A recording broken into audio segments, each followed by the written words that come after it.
What followed was the infamous Port Arthur Massacre, and please note, scholars debate this event to this very day.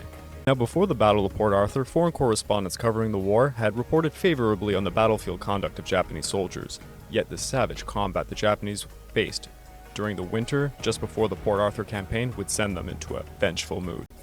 The IJA approached Port Arthur, where there were skirmishes on the outskirts, and a panic set in on the defenders of the city, resulting in looting and destruction of property.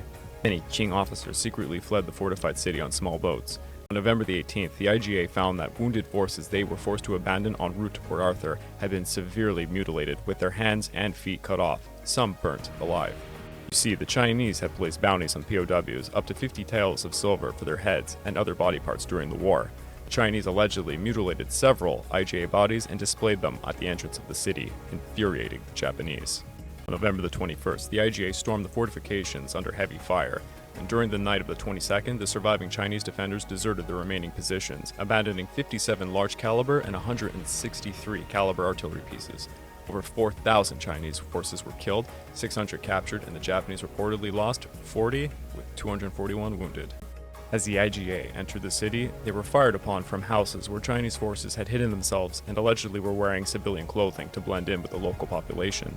The Japanese commanders ordered their men to go house to house to find the remaining Qing soldiers. What followed was the infamous Port Arthur Massacre, and please note, scholars debate this event to this very day. The IJA entered the city around 2 p.m. Just after seeing the mutilation of their comrades, they proceeded to massacre the inhabitants of the city. Western observers reported rape, murder, and mutilation. Sources vary greatly, but it is believed that up to 60,000 people were killed. Chinese and Western newspapers carried stories of IJA engaging in drinking, sex orgies, and atrocities on the local populace. All this would be a preview of what would take place in Nanjing 4 decades later.